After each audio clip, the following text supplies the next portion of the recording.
Diretamente do Brasil, Brasília, Distrito Federal.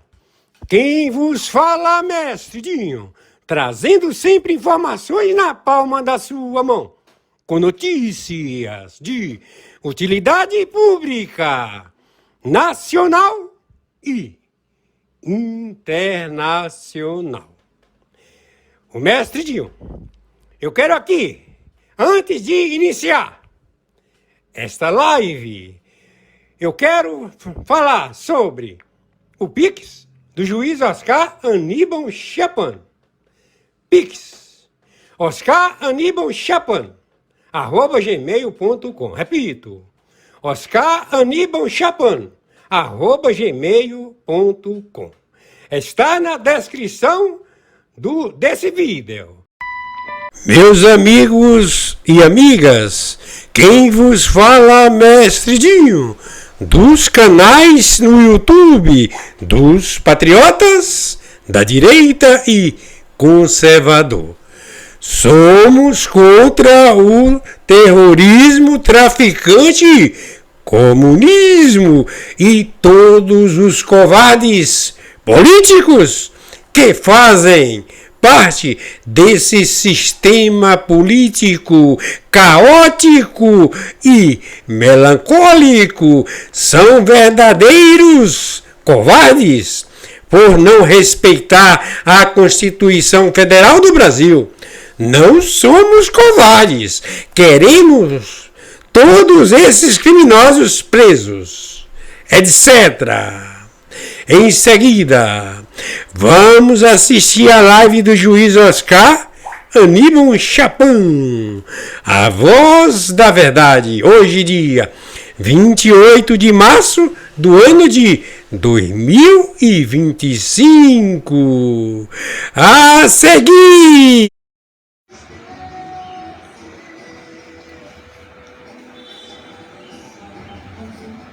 Bom, muito bom dia.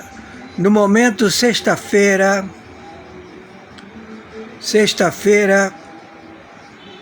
28 de março de 2025, horário 17h45, 28 de março de 2025, horário 17h45.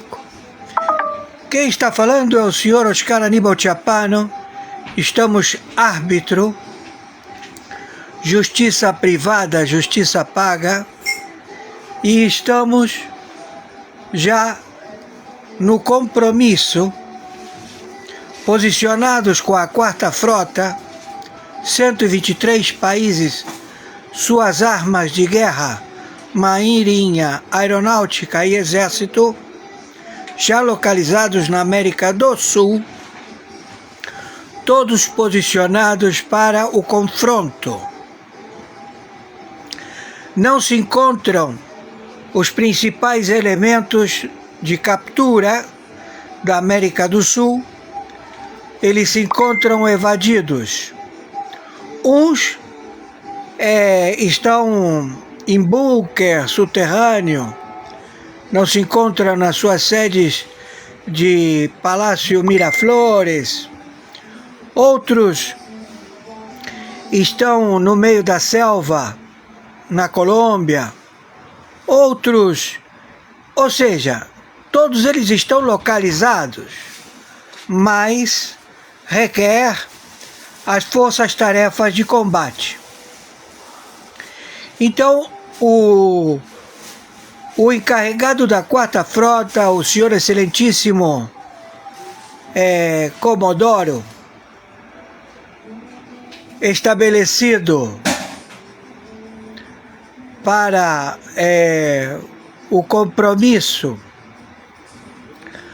da tomada de decisão a todo o corpo de exército da América do Sul, ele já demonstra suas credenciais e estabelece a logística de modus operandi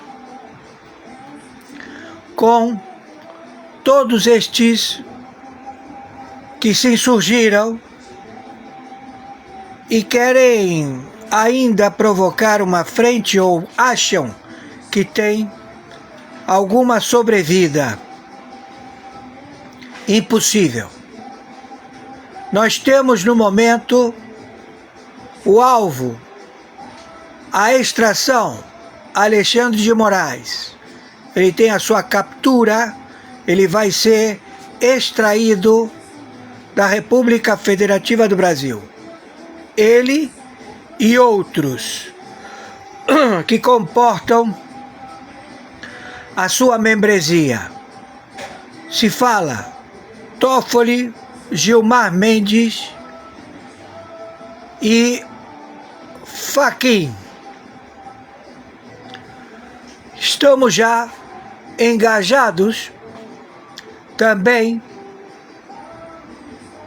na revelação do presidente, no momento, do Supremo Tribunal Federal, o Barroso, ao qual estamos compelidos a formatar a sua trajetória, porque ele é um espião. Ele é um espião a serviço da China, do Irã, da Norte-Coreia, do Hamas, do Hezbollah e do Estado Islâmico. Todos já identificados com extração e captura. O Alexandre de Moraes estabeleceu para o seu companheiro de clube de São Paulo, o general encarregado ao manuseio e à frente de táticas de guerrilha, coisa que ele não é credenciado. O general 4 estrelas, credenciado para essa função, se encontra preso no Rio de Janeiro. E o Alexandre de Moraes não permite, de ordem restrita, a que ele faça nenhum contato com os seus companheiros de armas, a tomar posição ou conhecimento de funções técnicas. No momento, ele foi deslocado para um procedimento policial na Bolívia, nas 10 fronteiras. Certamente que ele já está sabendo que ele é um alvo. É um alvo do próprio Alexandre de Moraes. Alexandre de Moraes trama contra a vida do general em chefe das Forças Armadas do Exército, a ser entregue ao inimigo, porque ele não permite nenhum tipo de consulta às Forças Armadas. Com relação ao Moacir, este espia sabotador que utiliza uma máscara, se fazendo passar pelo óbito Luiz Inácio Lula da Silva, ele se encontra rendido pelos comunistas do Vietnã. O Vietnã se insurgiu e tem acautelado o Moacir. Ele de lá não vai sair tão cedo. Como também o corpo dos impelidos nesta trama, que também são queima de arquivo.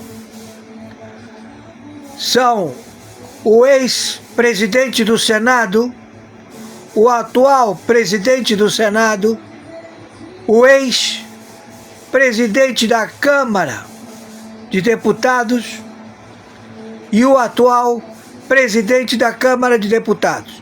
Todos eles estão em prisão no Vietnã. Presídio cerceado. Todos. Não há nenhum que possa escapar. Todos eles são alvos queima de arquivo. Aqui nós estamos com toda composição supraconstitucional, ou seja, o Supremo Tribunal Militar, ao mando da generala em chefe, ela já está empossada da defesa da República Federativa do Brasil. Nós estamos já com a certeza de grupos mercenários que receberam parte do pagamento para insuflar e prejudicar a governança de 26 estados e do Distrito Federal. Haverá atentados do Hamas, do Hezbollah, do Estado Islâmico, do Irã, dos próprios agentes da Turquia, que todos eles vão querer desestabilizar 26 estados e o Distrito Federal. Já se coloca em prontidão todas as superintendências da Polícia Federal, se coloca todas as autarquias do Ministério Público Federal, Estadual, todo aquele que for observado ao boicote das decisões da Quarta Frota dos Estados Unidos da América, a supraconstitucional guerra atômica no Brasil, será sumariamente abatido. Não há possibilidade, não há lógica, porque todos já estão pinçados, mas não retirados das suas funções, porque eles vão levar ao caminho do seu braço armado de espias, sabotadores, que pretendem destruir a República Federativa do Brasil. Quem está falando é o senhor Oscar Aníbal Tiapano, árbitro. Justiça paga, justiça particular. Estamos todos já identificando o corpo de juízes, desembargadores federais, que não existe tal cargo. É apócrifo, é inexistente. Mas no momento todos estão pinçados, todos estão sendo observados e todos vão levar ao braço armado do Hezbollah, do Hamas, do Estado Islâmico, dos turcos também e dos mercenários. Temos todos eles já em observação há vários anos. e todos estão já em contingência com relação a esta postura. É devido a que faltam poucos minutos para que comecem os eventos. Então pedimos a vocês, já foram direcionadas os armamentos ARP, que são a manipulação de chuvas pluviométricas, de tufões, ciclones, na área da Venezuela, do Caribe, de Iguacibo e também da Cabeça do Cachorro, de Roraima.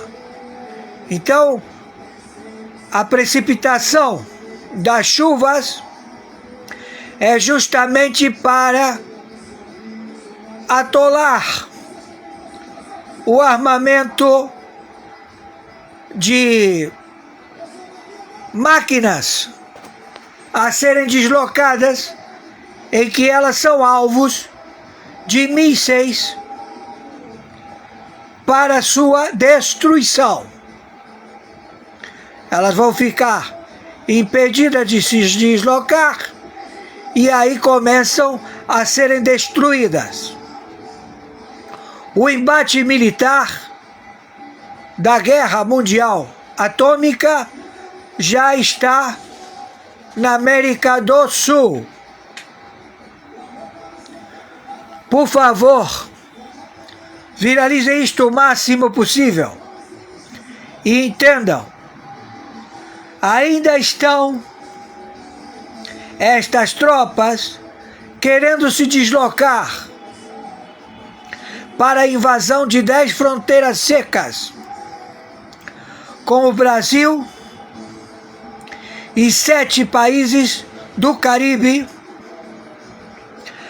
a querer afrontar e soltar as suas ogivas nucleares, a fazer alvos em 26 estados e no Distrito Federal. Estamos já todos coordenados. Temos vários submarinos nucleares. Para todo aquele que tentar soltar a bombinha, será arrasado. Toda a ilha, todo o país que queira usar estas armas atômicas serão destruídos.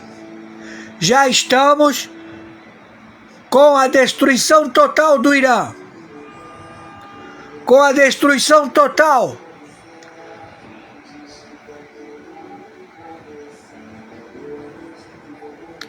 não há como prolatar, já é determinação, já está tudo consumado. Por favor, conforme determinação, meu Pix de sobrevivência, só recebo do povo brasileiro, já que não recebo pagamento de ninguém, só de vocês, povo que agradeço e que sempre tem me fornecido dentro das suas possibilidades para eu poder sobreviver e minha família. Meu Pix é meu e-mail, oscaranibaltiapano@gmail.com, plataforma Banco Mercado Pago. Meu Pix de sobrevivência, 510 466 447 34. Mercado Pago é a plataforma Banco. Por favor, nos ajudem. Tivemos que proceder a comprar um aparelho celular, já que a bateria do anterior estava para explodir devido ao uso interrupto para receber e transmitir os relatórios aos generais em campo. Eles viram que é difícil substituir as comunicações, então todas elas procedem e continuam a ser relatadas pelo árbitro, senhor Oscar Aníbal Chiappano, na função corregedor-geral, na investigação de 196 países, na membresia dos funcionários públicos, que querem se perpetuar como se fossem herdeiros da própria Terra, do planeta. Estamos todos engajados a proteger a raça humana e a todos os habitantes. Mas, entendam, são pessoas que sofreram lobotomia, foram inseridos de procedimentos de lavagem cerebral, ao qual eles se submeteram e submeteram todos com que com eles compactuam. Torno a repetir, Moacir se encontra preso no Vietnã. Ele de lá não sai, e também não sai nenhum que compõe a sua comitiva. Com relação ao Brasil, Alckmin, ele é alvo do Mossad, do Sombra, grupo especial, por se tratar de terrorista, inserido como terrateniente do Irã, em que todos da foto já são óbito, falta só ele. Então estamos já dizendo a toda a população do Brasil, pedimos a vocês que por favor viralizem isto e saibam, nós estamos aqui a proceder perante a liturgia do cargo, nada além do cargo, já que ele tem toda a autonomia. Maiores informações, entraremos em contato. Sexta-feira, 28 de março de 2025, horário 18:05. Gratidão, fiquem com Yahushua Hom Merushihaim. Vejam as matérias dos youtubers, que todos eles se engajaram, supraconstitucional, a defesa da população da República Federativa do Brasil, e vieram bravamente ad honorem, não recebem pagamento de ninguém, a defesa da humanidade, do planeta e do povo brasileiro. Selva! Irán pensaba que podía jugar en todos los frentes. Hace más de un año que utiliza a los Houthi para sembrar el caos en el Mar Rojo, sin intervenir directamente. Pero esta vez, Estados Unidos ha decidido decir basta. Se está llevando a cabo un importante despliegue de bombarderos furtivos, B-2. Y es probable que Irán pague un precio muy alto ahora que el conflicto en Oriente Medio adquiere nuevas dimensiones. El presidente estadounidense Donald Trump había advertido a Irán que este momento acabaría por llegar. A pesar de ello, Teherán siguió apoyando a los Houthi y ahora se enfrenta a una de las armas más temibles de la Fuerza Aérea de Estados Unidos. La advertencia de Trump se produjo tras 4 días de bombardeos estadounidenses dirigidos contra los Houthi en Yemen. Este grupo, estrechamente vinculado a Irán, en particular a través de asistencia en formación y armamento, reanudó sus ataques contra portacontenedores y buques mercantes en el Mar Rojo el 12 de marzo. En respuesta, Estados Unidos ha lanzado bombardeos diarios sobre posiciones de los Houthi en Yemen, bombardeos que Trump considera ya eficaces. Se han infligido enormes daños a los bárbaros Houthi, y verán cómo la situación empeora gradualmente, escribió Trump en su red social el 19 de marzo. Esto ni siquiera es un enfrentamiento equilibrado, y nunca lo será. Serán totalmente aniquilados.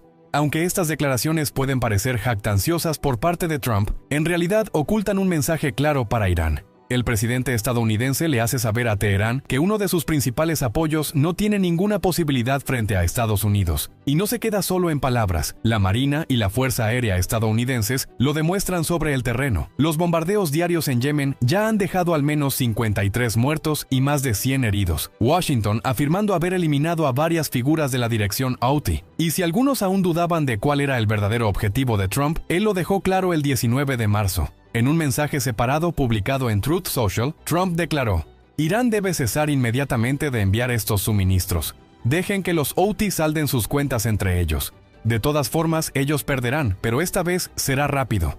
Luego, en una publicación fechada el 17 de marzo, lanzó su advertencia más directa hasta el momento. Cada disparo efectuado por los Houthi se considerará a partir de ahora como proveniente de las armas y órdenes de Irán. Irán, por tanto, será responsable y sufrirá las consecuencias terribles. ¿Acaban de declarar Estados Unidos la guerra a Irán? No exactamente. Sin embargo, Trump ha dejado claro que Washington no permanecerá pasivo mientras Irán financia y apoya a los Houthi en sus ataques en el Mar Rojo. Y una vez más, no se trata de meras palabras. Se pasa a la acción con nuevos bombardeos contra los Houthi en Yemen, pero sobre todo parece decidido a llevar a cabo sus amenazas contra Irán. ¿Cómo?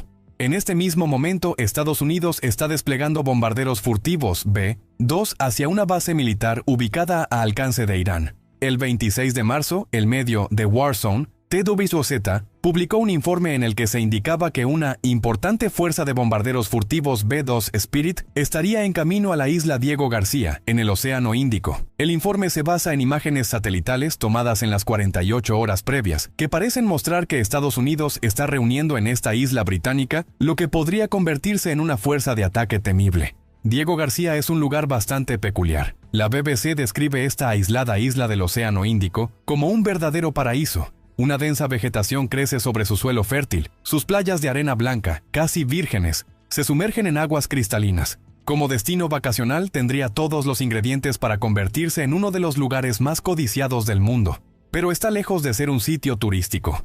En cambio, la isla sirve como base de apoyo para la Marina estadounidense, ofreciendo a Estados Unidos un punto de observación estratégico en el Océano Índico. Arrendada por el Reino Unido, Diego García se pone a disposición del ejército estadounidense hasta el 2036 para todos los usos que se consideren necesarios. Antes de marzo de 2025, la isla ya albergaba varias unidades militares estadounidenses, entre ellas un destacamento de la Marina, el 36º Wing de la 11ª Fuerza Aérea, US Pacific Air Forces, e incluso unidades espaciales. Se encuentran allí el 20º Escuadrón de Control Espacial del Space Operations Command, así como el 21º Escuadrón de Operaciones Espaciales del Space Delta 6. A esto se suman elementos del 515º Air Mobility Operations Wing de la Fuerza Aérea de Estados Unidos, acompañados de diversos grupos de apoyo.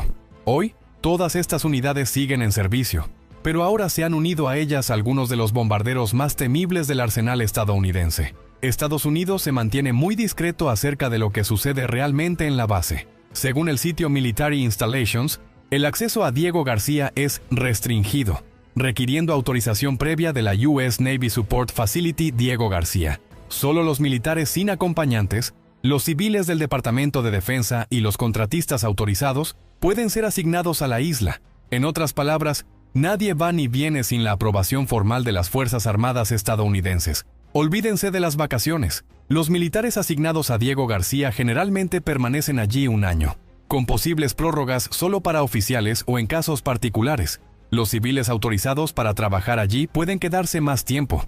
El sitio incluso indica que algunos llevan instalados allí más de 15 años. Pero todo esto se enmarca en el funcionamiento habitual de la base. Lo que ocurre hoy es de un orden completamente distinto.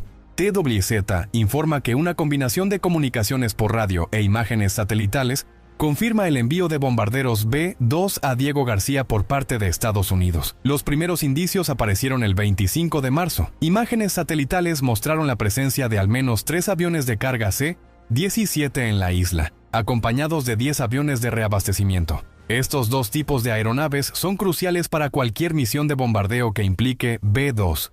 Dado que la isla se encuentra a unos 1.600 kilómetros de la tierra más cercana, los aviones de reabastecimiento serán esenciales para permitir que los B-2 permanezcan en vuelo durante toda una posible operación contra Irán. En cuanto a los C-17, cumplen su función principal, transportar a Diego García las cargas indispensables para que los B-2 cuenten con todo lo necesario para llevar a cabo sus misiones. Las comunicaciones por radio también han permitido comprender mejor las intenciones de Estados Unidos. TWZ informa que 2 tripulaciones de B-2, utilizando los indicativos Pitch 11 y Pitch 14, fueron escuchadas comunicándose con el control aéreo australiano en el mes de marzo. Esta conversación, de acceso público, también confirmó la presencia de un tercer B-2, aunque la tripulación de este no participó en el intercambio radiofónico. El trío de bombarderos hizo escala posteriormente en Australia para reabastecerse, antes de retomar la ruta hacia Diego García. Este detalle del informe es revelador. Muestra que Estados Unidos no busca ocultar los desplazamientos de sus B-2, lo que refuerza la idea de que desean mostrar su poder militar frente a Irán. Otros intercambios por radio se refieren a otros B-2. Un cuarto aparato, identificado bajo el indicativo Pitch 13, también se dirigía hacia Diego García antes de verse obligado a aterrizar de emergencia en la base aérea de Hickam, en Hawái. Aún se desconoce la naturaleza exacta del problema, pero una foto compartida en Twitter muestra un vehículo de auxilio atendiendo al bombardero en la pista. Otro B-2, respondiendo al indicativo ABA, también fue avistado en ruta hacia Diego García. Habitualmente basado en Whiteman, en Missouri, este avión podría reemplazar a Pitch 13 o formar parte del mismo despliegue. Si se trata del segundo caso, ello elevaría a 5 el número de B-2 ya presentes o en camino a Diego García. Esto representa una cuarta parte de los 20 B-2 que posee actualmente la Fuerza Aérea de Estados Unidos, todos con base en Whiteman. Si aún quedaba la menor duda sobre el destino de los B-2, 2 elementos la han disipado definitivamente: una actualización de TWZ y declaraciones oficiales estadounidenses. El 26 de marzo, TWZ confirmó que imágenes satelitales proporcionadas por Planet Labs mostraban al menos 3 B-2 estacionados en Diego García. Estos clichés revelaron también una afluencia adicional de equipos en la isla, entre ellos otro avión de carga C-17. 7 aviones de reabastecimiento KC-135 y lo que parece ser un P-8A Poseidon. Este avión, utilizado por la Marina de Estados Unidos, sirve para reconocimiento, en particular para la lucha antisubmarina y antisuperficie. Es probable que el P-8A haya sido desplegado en Diego García para llevar a cabo misiones de vigilancia y recopilación de inteligencia, en apoyo de eventuales operaciones de los B-2 contra Irán. Otro indicio: el cierre temporal de varias vías de circulación en la pista principal de la base, vigente al menos hasta el 27 de abril. Según TWZ,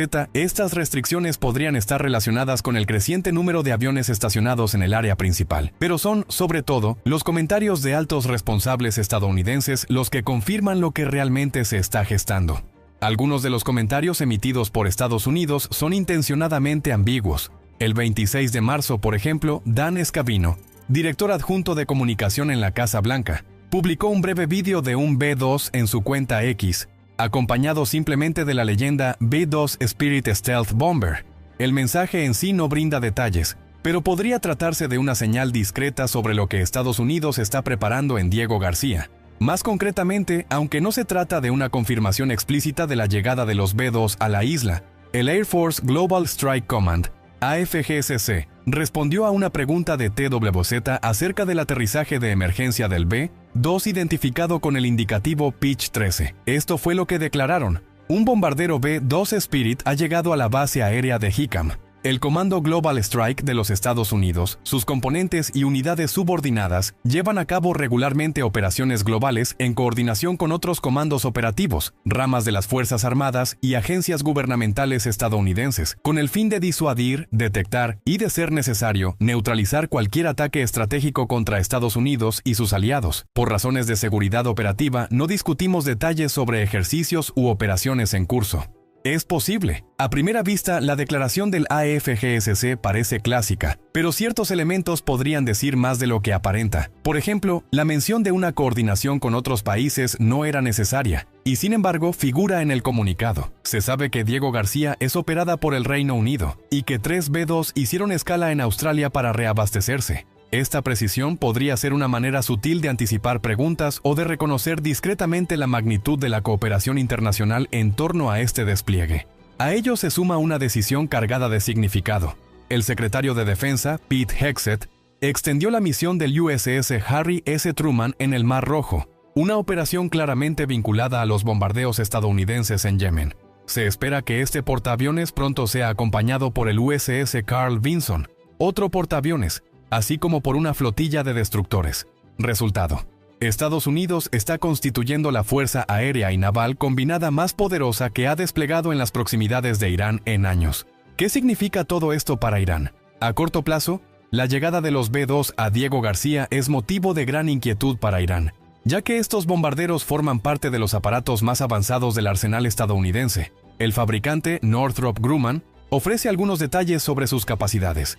El B-2 es pilotado por 2 personas y puede alcanzar velocidades subsónicas elevadas. Aunque no se especifica la velocidad exacta, ello sugiere un rendimiento comprendido entre Mach 0,8 y Mach 1, justo por debajo de la barrera del sonido, pero ya lo suficientemente rápido como para superar a la mayoría de los aviones, a excepción de los cazas. El B-2 puede volar a una altitud de aproximadamente 15.240 metros y dispone de un radio de acción de 11.112 kilómetros sin reabastecimiento. Dado que Diego García se encuentra a más de 5.556 kilómetros al sur de Irán, este alcance permite al bombardero alcanzar el objetivo y regresar. Justo, pero con un solo reabastecimiento en vuelo, su autonomía aumenta hasta los 18.520 kilómetros. Lo que explica la presencia de los aviones de reabastecimiento en la isla. En cuanto al armamento, el B-2 puede transportar tanto bombas convencionales como ojivas nucleares.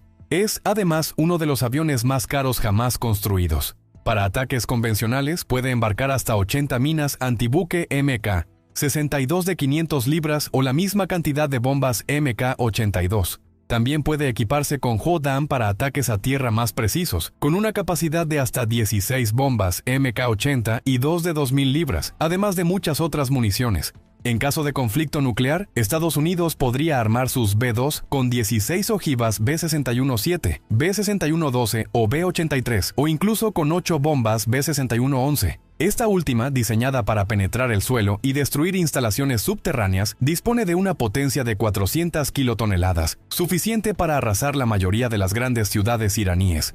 Según el sitio oficial de la Fuerza Aérea de Estados Unidos, cada B-2 cuesta $1.157 millones. Esto significa que Estados Unidos acaba de trasladar a Diego García material valorado en más de $5.000 millones, y esa cifra ni siquiera incluye los aviones de carga, los reabastecedores, ni los demás medios logísticos y de apoyo. Honestamente, el B-2 es uno de los aparatos más temibles que posee Estados Unidos, y si Irán llega a ver uno en su cielo, podría ser la señal previa a un inminente ataque devastador. Esto plantea una pregunta esencial. ¿Qué pretenden exactamente hacer Estados Unidos con este masivo despliegue de B-2? Por el momento, las Fuerzas Armadas estadounidenses no han ofrecido una respuesta clara, dejando claro que no revelarán detalles sobre operaciones en curso o futuras. Tampoco se puede descartar casi por completo la idea de que Estados Unidos planee utilizar los B-2 para un ataque nuclear contra Irán.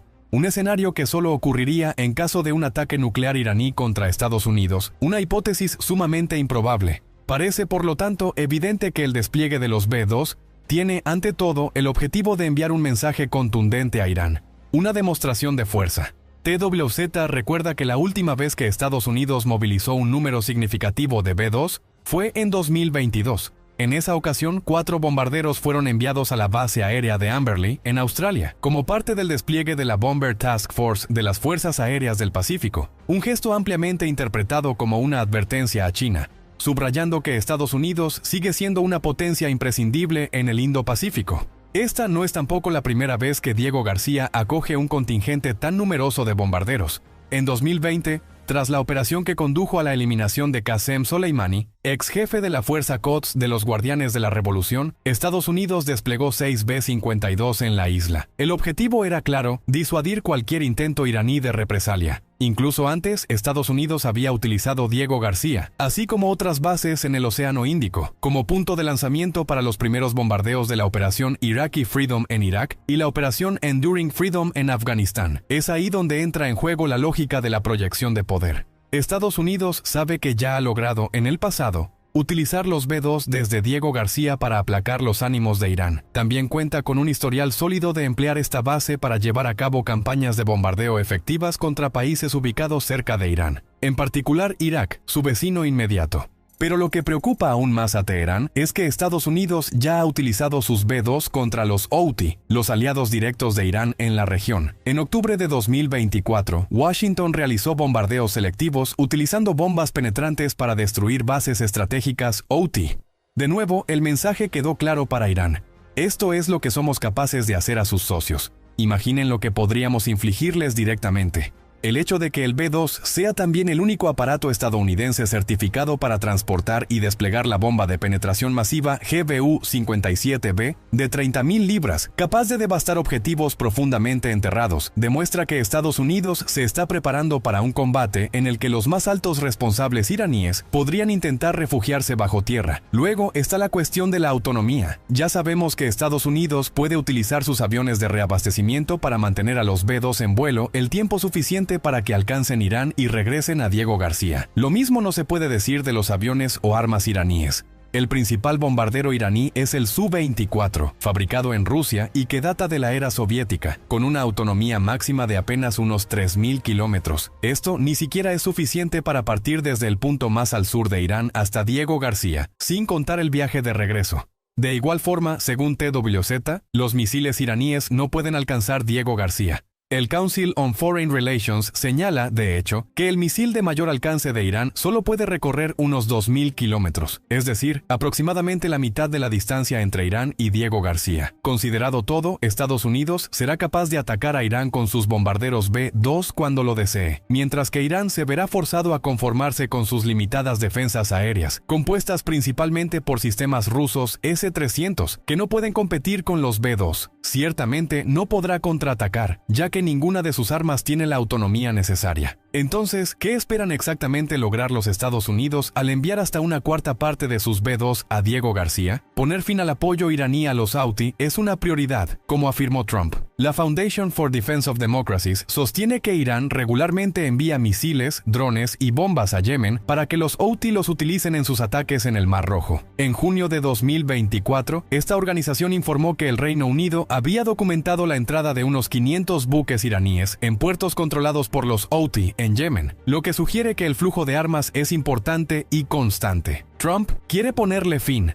pero quizá aún más importante, existe un componente nuclear en el despliegue de los B-2 en Diego García. El 7 de marzo, The Guardian informó sobre las afirmaciones de Trump de que había contactado a Irán para abrir un diálogo sobre un nuevo acuerdo de armas nucleares, que finalmente llevaría a que el país aceptara no desarrollar armas nucleares. Como explicó Trump en Fox Business, les escribí una carta diciéndoles que esperaba que negociaran, porque si tuviésemos que intervenir militarmente, sería una catástrofe para ellos. Al parecer, esta carta incluía un ultimátum de 2 meses para que el líder supremo iraní, Ali Khamenei, se presentara a la mesa de negociaciones, lo que significa que Trump desea que las conversaciones comiencen a principios de mayo. Así, la llegada de los B-2 tiene ante todo el objetivo de ejercer presión. Estados Unidos le dice a Irán que sabe que este último aún no posee armas nucleares. Pero Estados Unidos sí las tiene, y puede lanzarlas desde B-2 que se mantienen fuera del alcance de cualquier contraataque iraní. La implicación es clara.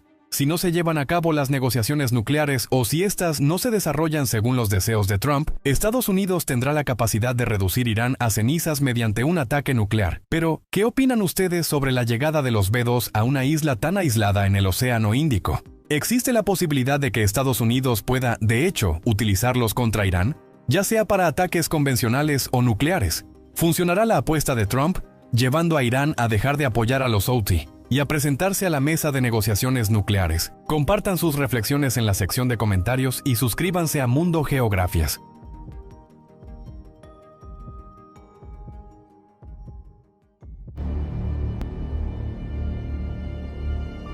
Agente, a próxima missão exigirá o máximo de suas habilidades. É agora ou nunca. Recebemos informações sobre a cúpula. Os alvos já estão no seu registro. Cada alvo deve ser enfrentado com extrema cautela. A cúpula possui diversos infiltrados e aliados secretos. Tome bastante cuidado. O inimigo está prestes a causar o caos, e só você pode mudar o rumo da história. Prepare-se, agente. Não será nem um pouco fácil, mas contamos com você. Boa sorte, agente. O julgamento de Jair Bolsonaro é uma farsa, cujo desfecho já é conhecido por todos que têm olhos para ver e ouvidos para escutar. O ex-presidente Jair Bolsonaro será condenado por juízes que não poderiam julgá-lo e será preso por crimes que não cometeu. A gravidade dessa fraude está expressa muito bem em Provérbios 17:15. Há duas injustiças que o Senhor abomina: que o inocente seja condenado e que o culpado seja colocado em plena liberdade como se fosse justo. É exatamente o que nós testemunhamos no Brasil atual. Enquanto centenas de inocentes são presos, dezenas de culpados são libertados para voltar à cena do crime. Essa justiça que mantém presos manifestantes e pequenos vândalos, mas solta traficantes e grandes corruptos, não aborrece apenas Deus, como ensina aqui a Bíblia. Ela decepciona o povo. Poder 360, dezembro de 2024. A avaliação positiva do STF cai de 31% para 12% em 2 anos. Queda coincidiu com a chegada de Lula ao Planalto e com recrudescimento contra pessoas acusadas de golpe. Ou seja, a volta do Lula à cena do crime e a perseguição aos manifestantes do 8 de janeiro fizeram com que apenas 1 em cada 10 brasileiros aprove o desempenho da nossa Suprema Corte. Acontece que, mesmo diante de tamanha impopularidade, os ministros insistem em atropelar a justiça. Folha de São Paulo, 22 de março. Trama golpista no STF tem ritmo 14 vezes mais rápido que mensalão. Tribunal tenta evitar que Bolsonaro seja julgado em 2026. Olha, se o objetivo declarado do tribunal é de natureza eleitoral, é melhor eles correrem mesmo. Vejam isso aqui, UOL Notícias, também do Grupo Folha, 18 de fevereiro. Mesmo inelegível, Bolsonaro venceria Lula no primeiro e segundo turnos. Percebam que quanto mais o STF avança na sua farsa sobre o golpe, maior a popularidade de Bolsonaro e menor o prestígio do tribunal. Portanto, respondendo à pergunta aqui em debate, os números revelam que Jair Bolsonaro, enquanto candidato, é uma figura antifrágil. Quanto mais ele é atacado injustamente pelo Supremo, mais ele se fortalece eleitoralmente perante o povo. Então, ao invés de suspeito, Jair Bolsonaro é visto como inocente. Ao invés de agressor, o Jair Bolsonaro é visto como vítima.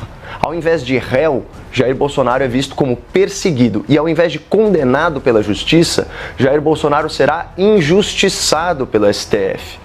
E assim que for proferida a sua sentença, assim que for decretada a sua ordem de prisão, ele vai se tornar um mártir da liberdade, condenado aí por um verdadeiro tribunal de exceção. Uma justiça que é aparelhada por amigos e companheiros do Lula, na qual os juízes se sentem à vontade para julgar amigos e inimigos, inclusive nos processos nos quais eles próprios, os julgadores, figuram como vítima. Uma justiça que censura os seus adversários políticos, que prende manifestantes pacíficos sem julgamento, que tira redes sociais do ar e que atua politicamente para impedir a vitória eleitoral dos seus desafetos. Olhem só isso, Revista Veja, 22 de março.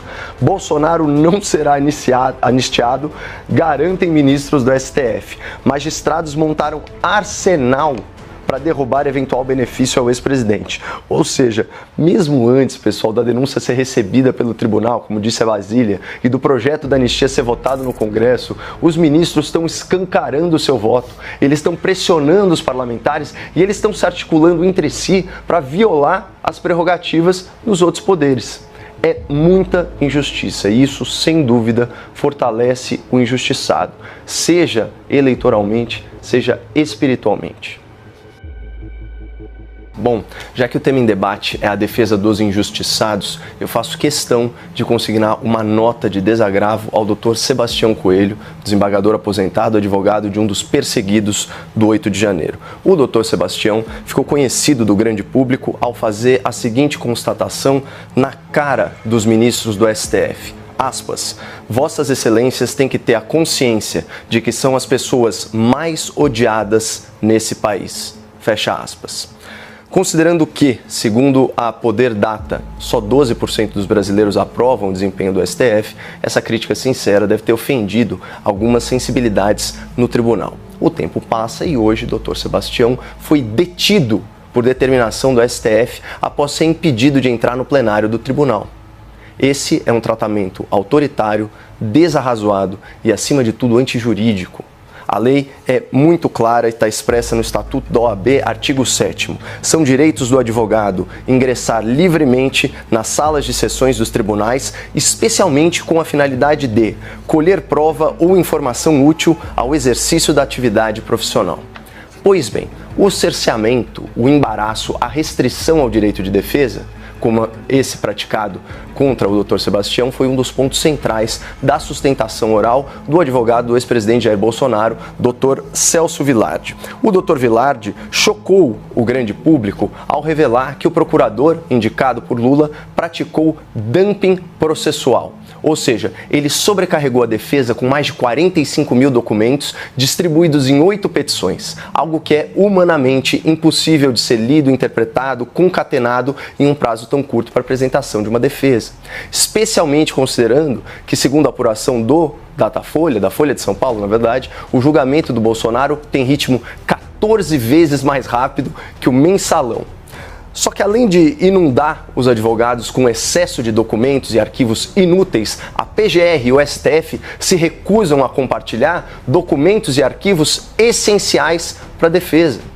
Tudo que o Dr. Vilardi pediu é que o STF libere a íntegra dos depoimentos, a íntegra das mídias, que fornecem aí, obviamente, o contexto em que as declarações foram feitas. Hoje esses arquivos estão todos picotados, pessoal. É como disse o advogado, este é o recorte da acusação. A defesa tem direito a fazer seu próprio recorte. Mas isso agora é impossível, porque o conteúdo da denúncia está todo editado. Mas eu fico pensando, será isso que o Dr. Dias Toffoli quis dizer quando afirmou que o STF era o grande editor do Brasil? Bom, outro argumento preliminar da defesa de Jair Bolsonaro diz respeito ao testemunho do senhor Mauro Cid, o delator que chegou a desabafar para pessoas próximas que estava sendo coagido e ameaçado para alterar o seu depoimento na tentativa de incriminar Bolsonaro. Segundo a própria Polícia Federal, Mauro Cid mentiu, se omitiu e se contradisse. Mas aí ele foi preso novamente e se corrigiu quando foi confrontado com um conjunto de indícios. Para quem duvida do que eu estou falando, segue aqui a manchete da Folha de São Paulo. Aspas. Cid mudou versão sobre trama em audiência na qual Moraes ameaçou prendê-lo. Ou seja, nós estamos aqui diante de uma inversão perversa do Instituto da Delação Premiada. Antes, com base nas palavras do delator, o Estado ia buscar as provas. Agora, com base nas provas do Estado, é o delator que tem que buscar suas próprias palavras. Pessoal, reparem como é nula essa prova. Não foi a polícia que confirmou a versão do delator, foi o delator que alterou o seu depoimento para confirmar a versão da polícia. E mesmo assim, como destacou o Dr. Vilardi, eles não encontraram nenhuma prova de conduta criminosa por parte do ex-presidente Jair Bolsonaro. Nenhuma mensagem nos seus dispositivos eletrônicos ou na sua nuvem, nenhum documento na sua posse, nem mesmo uma única conexão entre Jair Bolsonaro e os atos de 8 de janeiro. Talvez por isso o procurador escolhido pelo Lula tenha optado por costurar uma narrativa repleta de suposições e acusações sem prova, ou acusações que contrariam as provas colhidas. E mais uma vez, se você não acredita em mim, então acredite nas manchetes da Folha de São Paulo. PGR omitiu falas de Mauro Cid que contradizem denúncia contra Bolsonaro. PGR turbina acusação contra Bolsonaro com conclusões que nem mesmo a Polícia Federal bancou. Cid, o delator, e militares contestam em depoimento teor de reunião de oficiais denunciada pela PGR. E, finalmente, Bolsonaro aceitou matar Lula, diz PGR, sem comprovar. Portanto, Basília, a resposta para a questão em debate é sim. O objetivo do dia foi alcançado.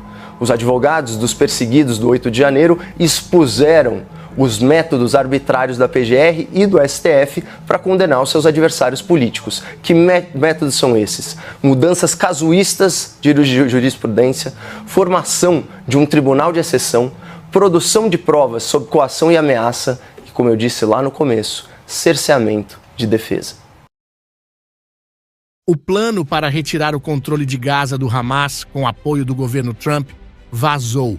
E desta vez, tudo indica que será diferente.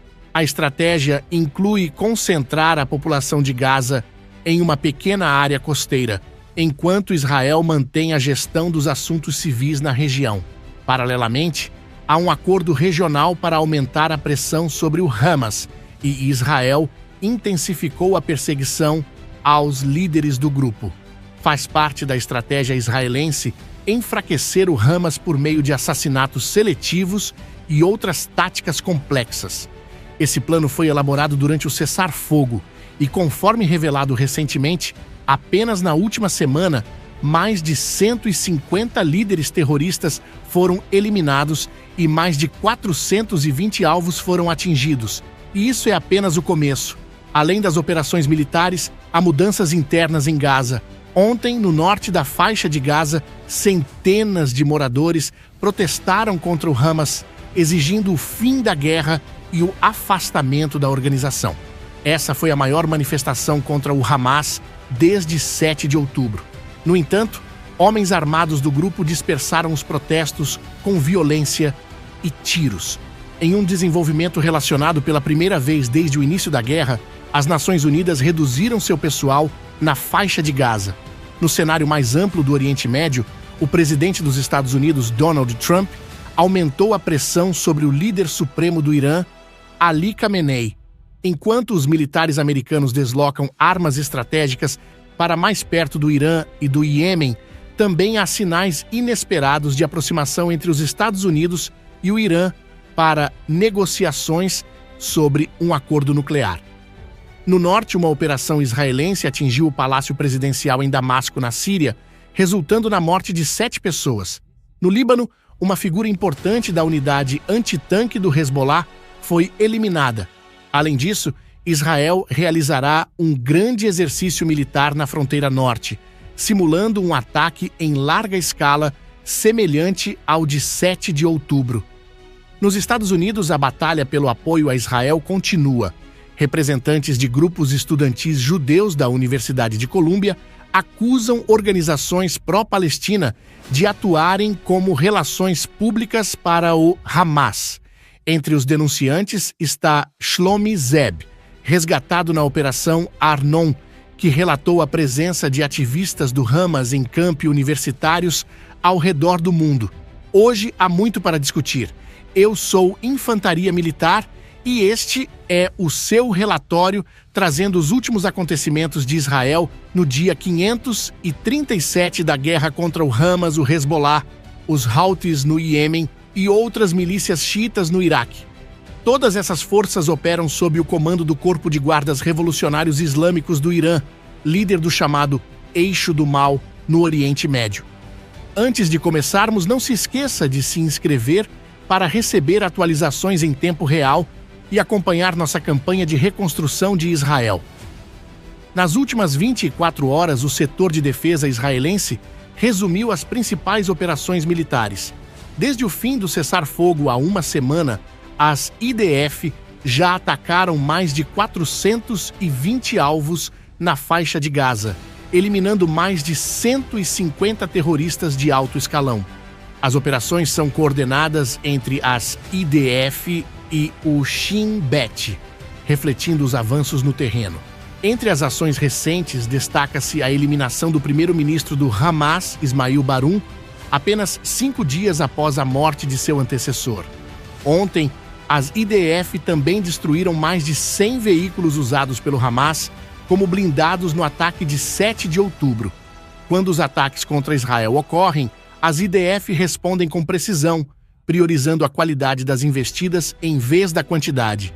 Civis são avisados previamente por mensagens, anúncios e panfletos para evacuar as áreas-alvo. Ontem, os moradores de Jabalia, Bet Lahia e Bet Hanun foram evacuados, pois dessas regiões foram lançados foguetes contra Israel.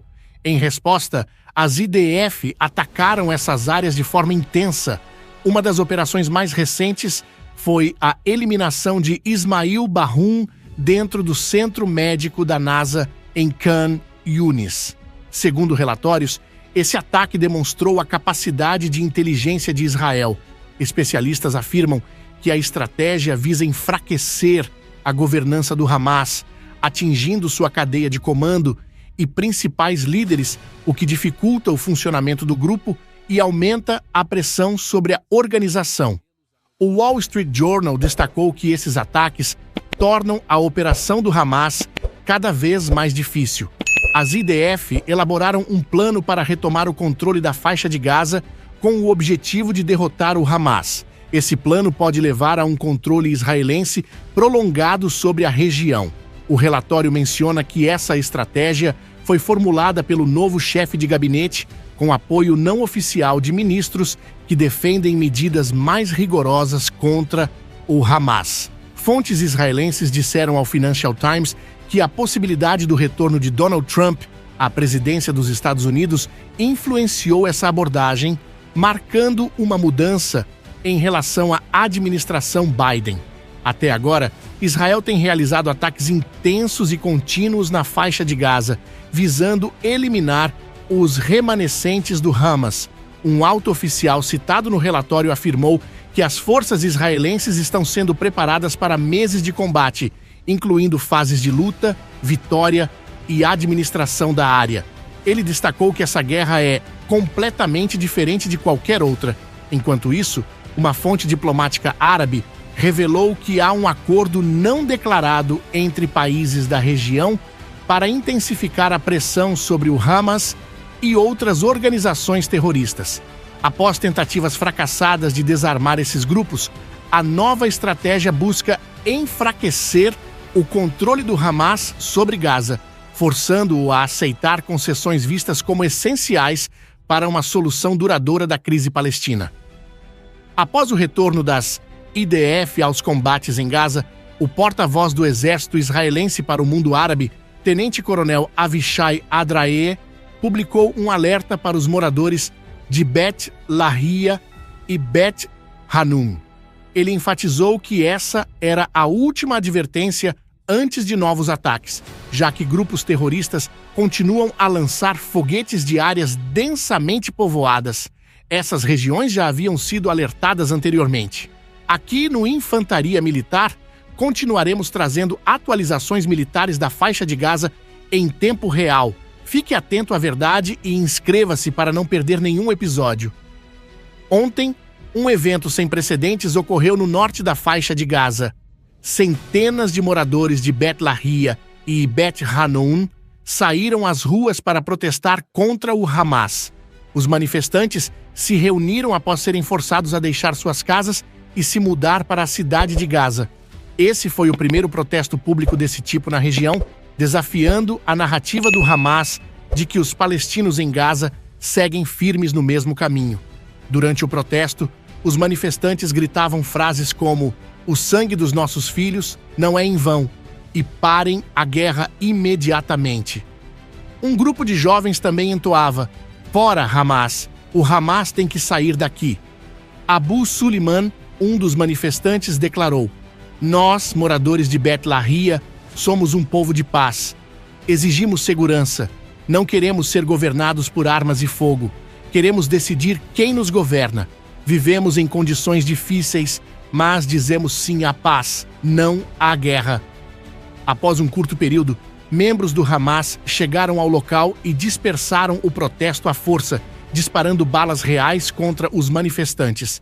A principal revolta dos moradores de Gaza está ligada às decisões do Hamas, que levaram à guerra contra Israel e agravaram ainda mais as condições de vida na região.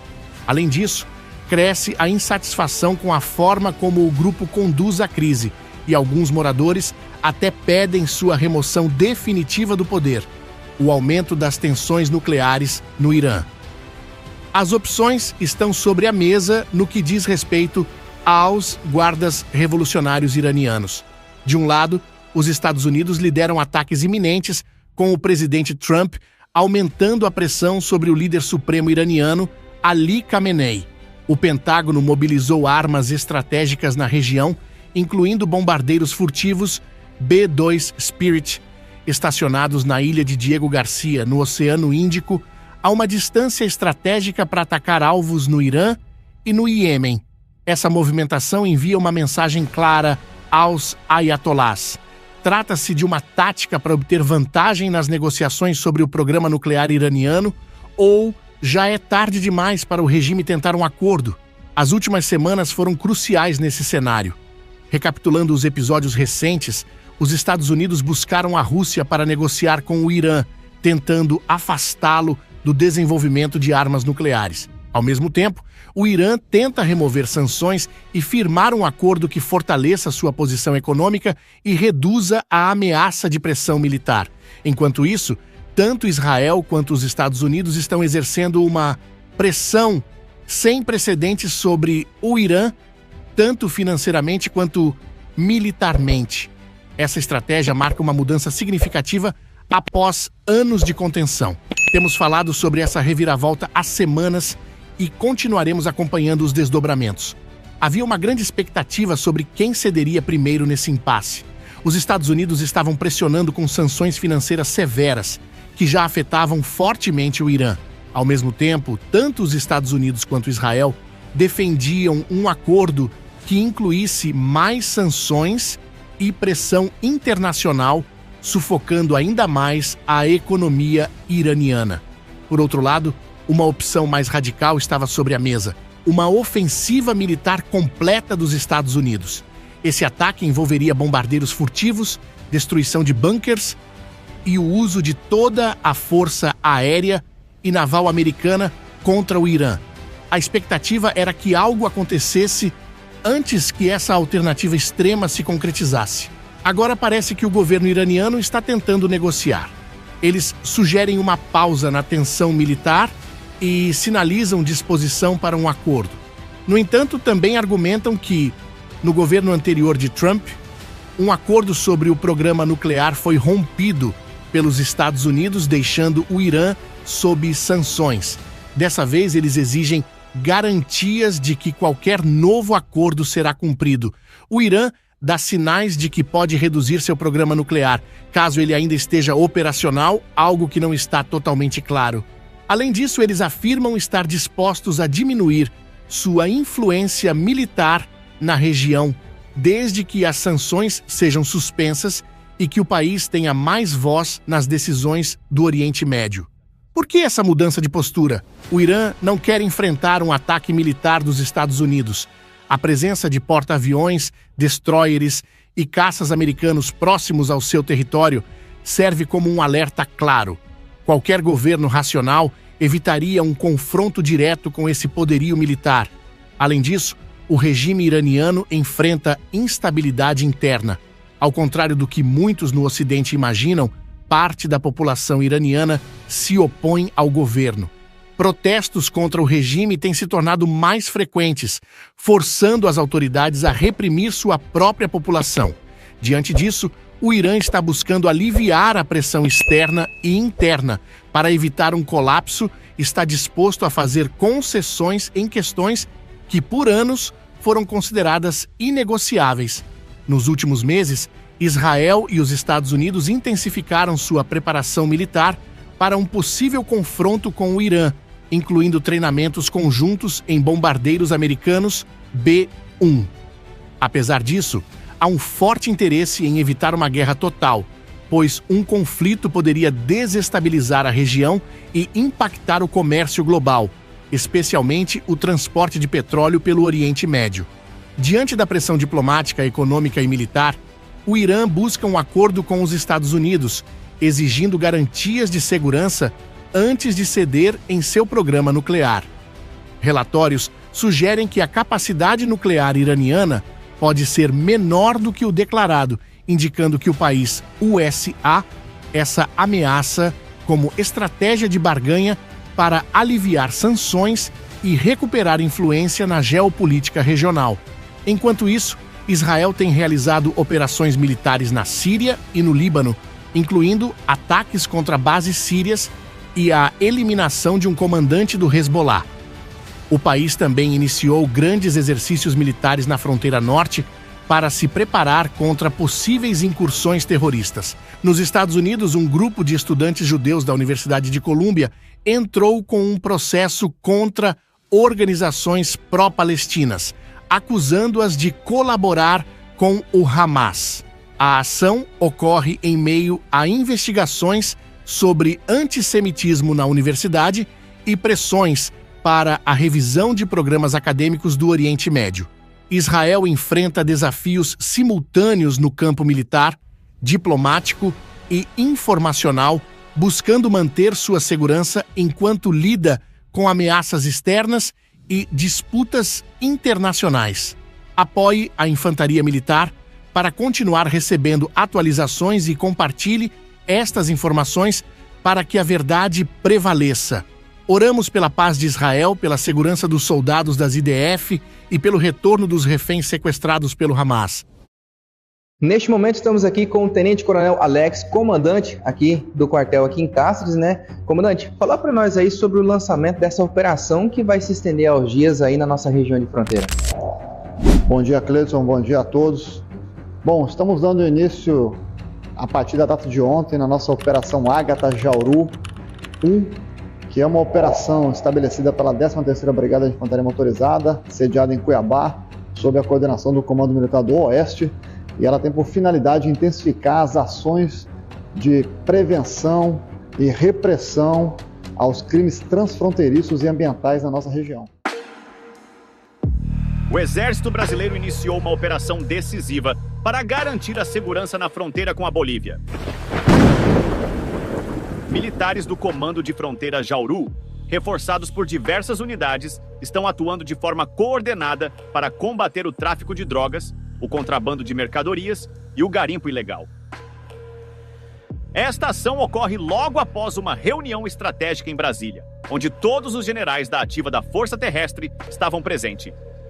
E juntos definiram um novo plano estratégico do Exército para os próximos anos.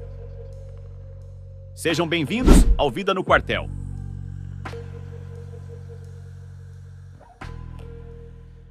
A Operação Ágata Jauru mobilizou mais de 300 militares, juntamente com a Marinha do Brasil, Receita Federal, Polícia Federal, PRF, Polícia Civil e Militar de Mato Grosso, além do Instituto de Defesa Agropecuária do Estado.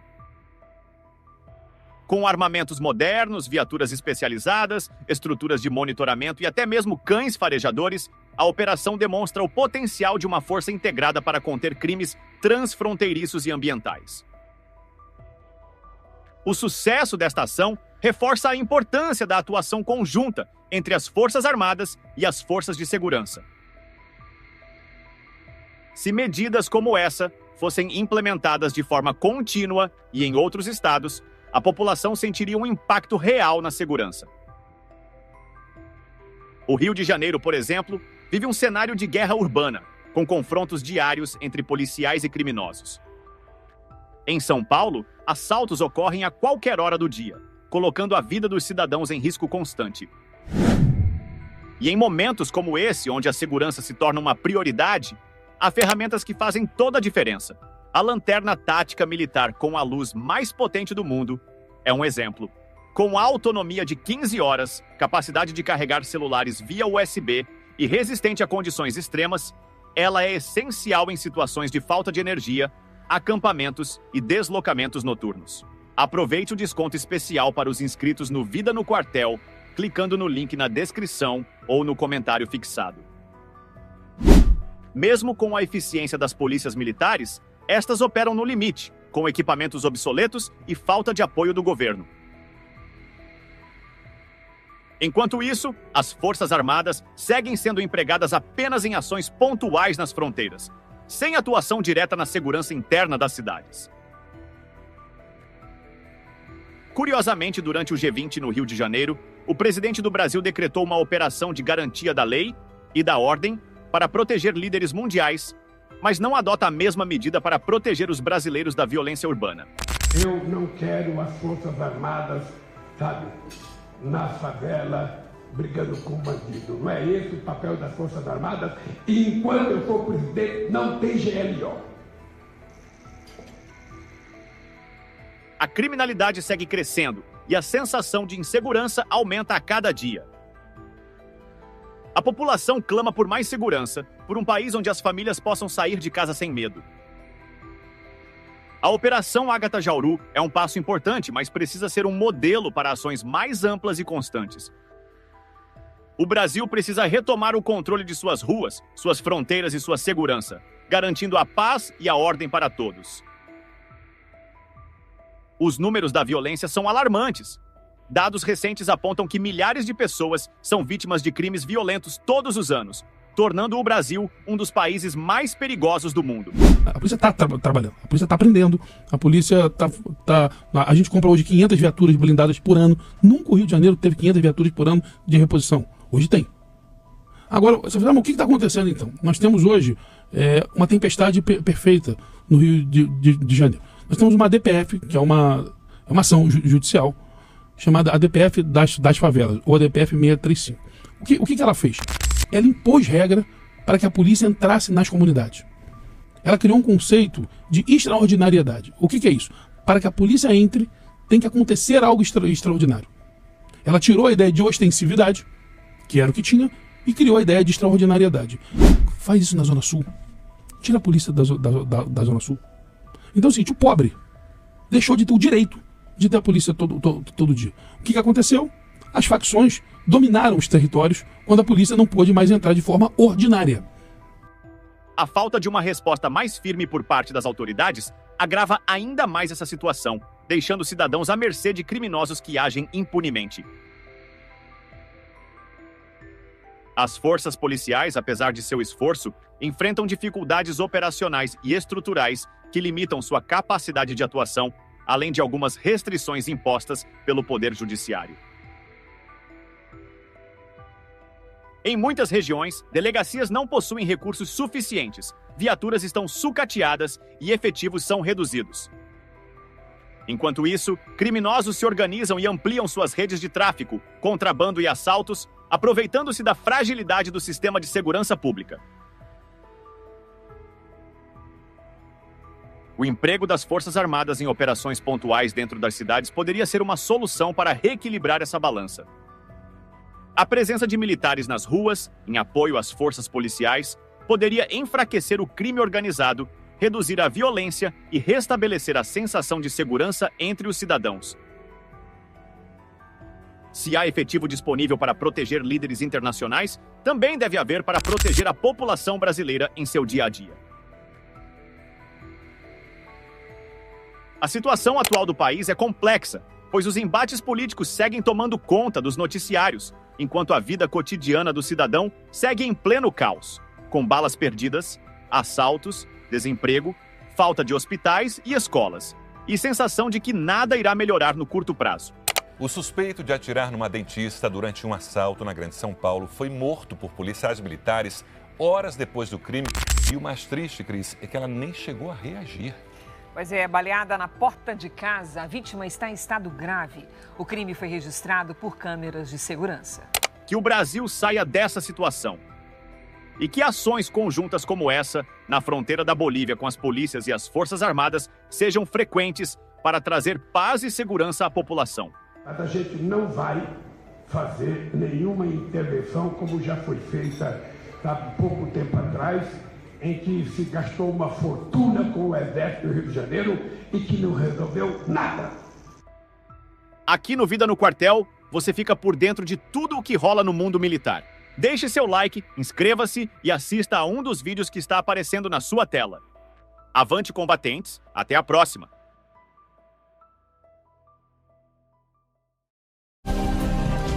Olá, bem-vindos ao Giro Militar, o canal que traz todas as notícias e curiosidades do mundo militar para você. Inscreva-se, deixe seu like e ative o sininho para receber as notificações dos próximos vídeos.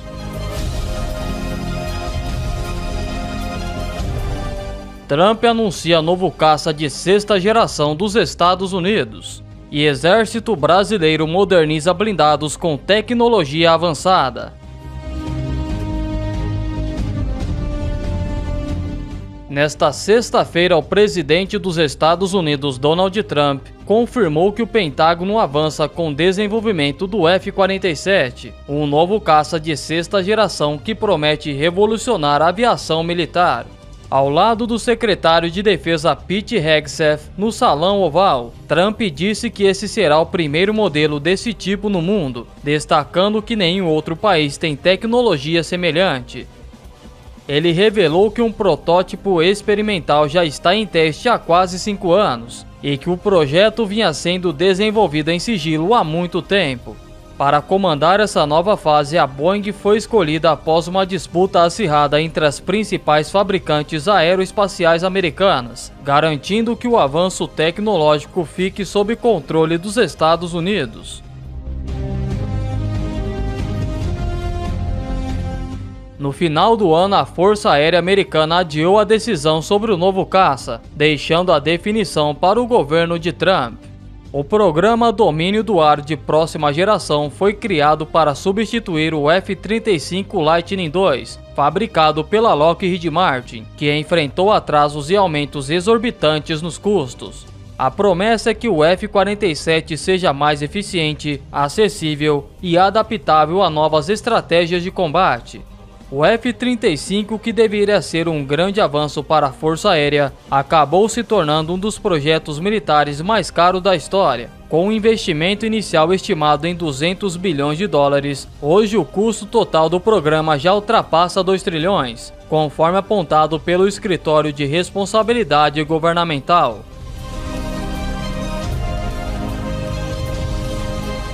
Críticos do modelo anterior, como Elon Musk, já havia questionado a utilidade dos caças tripulados, defendendo que drones serão o futuro do combate aéreo. Em novembro, ele afirmou que insistir em aeronaves como o F-35 é um erro e que sistemas autônomos seriam mais baratos e eficientes. O debate sobre o futuro da aviação militar continua, mas o governo dos Estados Unidos aponta que o F-47 será a resposta para manter a liderança no setor.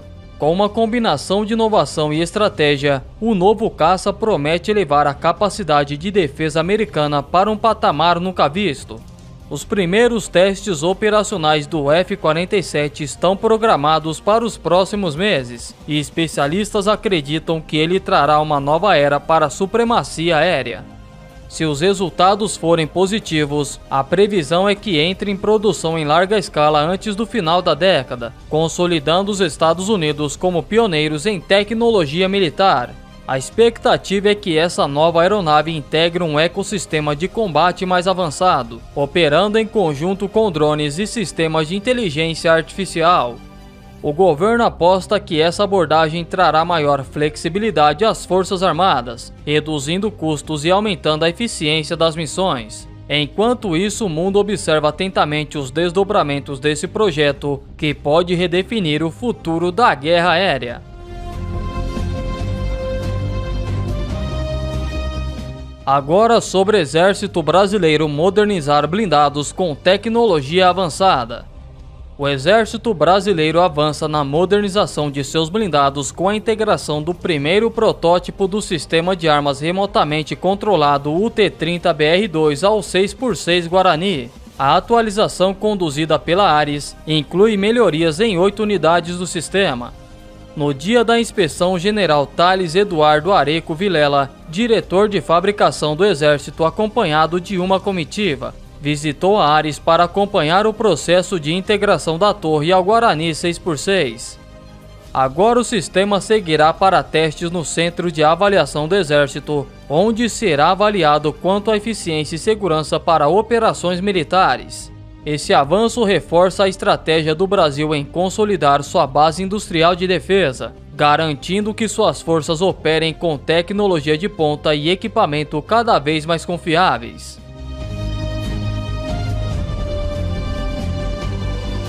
A modernização trouxe mudanças significativas, substituindo e aprimorando 14 módulos eletrônicos, incluindo os optrônicos do comandante e do atirador. A torre UT-30BR2 agora conta com um canhão MK-44 Bushmaster 2 de 30 por 173 mm, uma metralhadora coaxial de 7,62 por 51 mm e lançadores de granada de fumaça de 76 mm. Um dos grandes diferenciais do canhão é seu funcionamento por sistema metralhadora elétrica, que elimina gases de disparo, reduz falhas e facilita a manutenção. O mesmo mecanismo presente no helicóptero de ataque AH-64 Apache. Além disso, a nova versão apresenta um sistema inovador de retração e expansão da torre, permitindo que seja elevada no modo operacional e recolhido durante o transporte, proporcionando mais mobilidade e proteção ao blindado. Essas melhorias garantem que o Guarani 6x6 opere com mais eficiência e segurança, adaptando-se melhor a diferentes cenários de combate.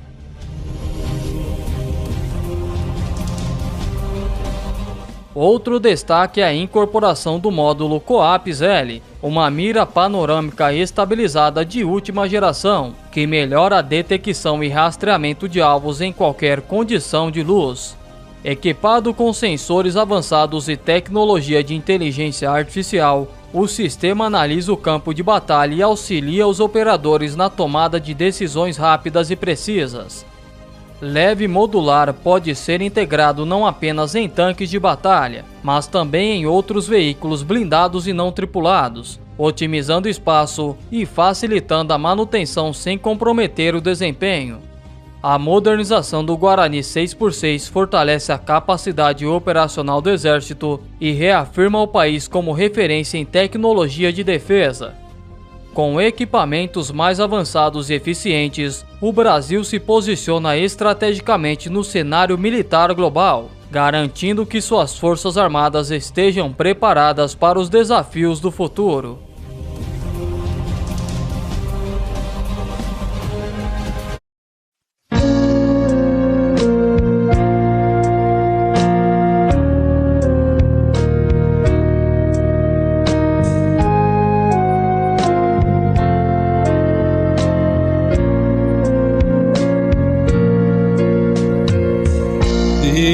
Somente Deus dorme no trono do universo, céus, terra e mar, e tudo que imaginar. Maravilhado ao ver os céus, vejo o poder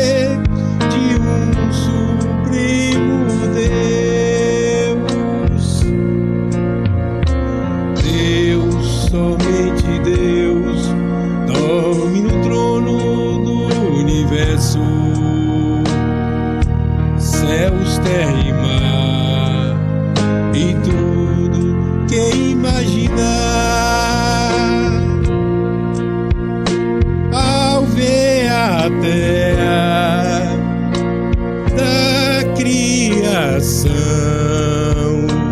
fico a pensar nas obras de tuas mãos.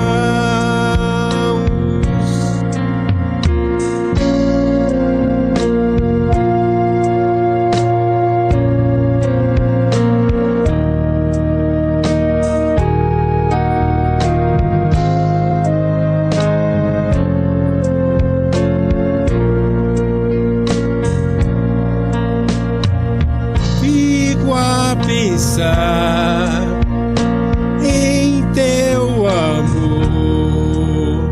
meu caminho é Jesus, diferente hoje estou. Deus, somente Deus, dorme no trono do universo,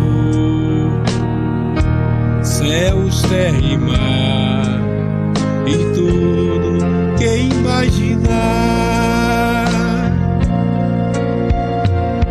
Em ti, Senhor, a paz e perdão, és para mim o autor da salvação. Deus, somente Deus, dorme no trono do universo, céus, terra e mar, que imaginar. Em ti, Senhor, a paz e perdão. És para mim o autor da salvação.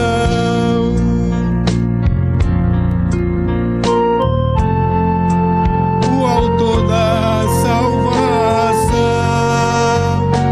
da salvação.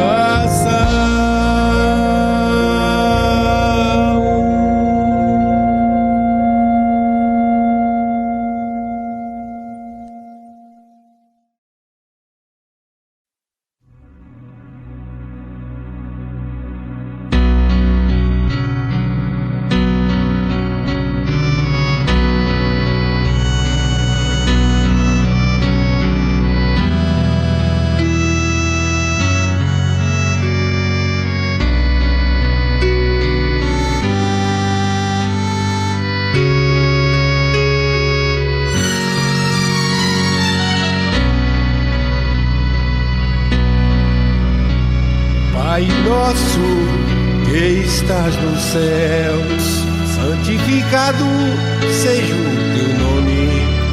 Venha o teu reino, seja feita a tua vontade,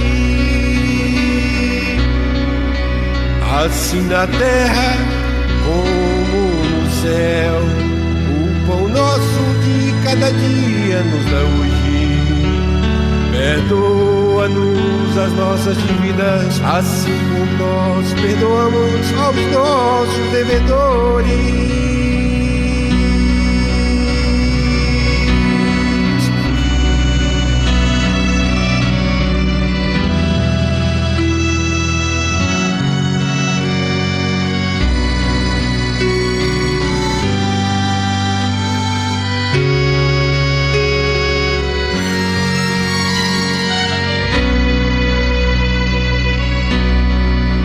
Não nos deixes cair em tentação, mas livra-nos do mal, porque teu é o reino e o poder e a glória para sempre. Amém.